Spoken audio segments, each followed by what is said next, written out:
পুষ্কনির মধ্যে মাছ ছিল 1,40,000। আমি রমজানের পরে মাছটা বিক্রি করে দিতাম।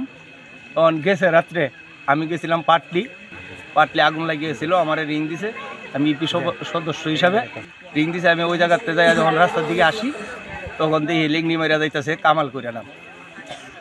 আমার চাচাতো ভাই গেছে দরবারও, গ্রামের সাল্লেসে দরবারও ছিল। হ্যাঁ, আমরা মাত্র চাইছিলাম, আমরা 2 ভাই, এরা ভাস ভাই মাত্র চাইছিল।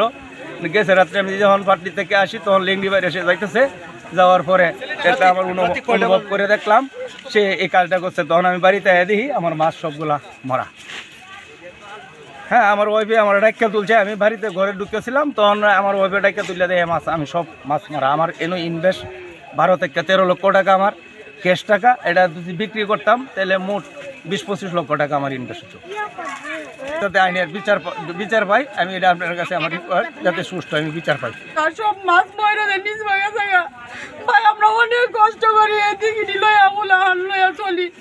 সেরা শহরে সায়েন্সের স্টুডেন্ট, সেরা তো টিয়া কষ্ট দেওয়ার লাগে। ওয়ান ভাই, আমি কীভাবে এই সংসার চালাইয়া আর কীভাবে কী করবাম এই ব্যবস্থাটা আপনারা সরকারের কাছে আমার আকুল আবেদন। কি আমাদের পড়াশোনা করো, সব কিছুই ব্যাংকের লোন সব কিছুই এটার উপরে ইনভেস্ট, সব কিছু লোন তুলে আমাদের এই ইনভেস্টটা করা হলো। কিন্তু এখন এটাই তারা সূত্রতা করে শেষ করে দিয়েছে।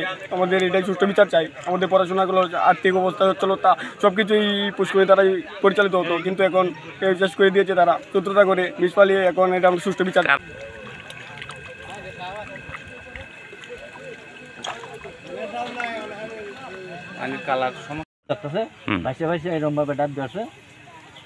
আর এটা আমরা সুষ্ঠু বিচার চাই, যাতে এই ধরনের দুর্ঘটনা আর না, আর এইরকম ধরনের ঘটনা যাতে না করে কি, এটাই আমার শেষ কথা।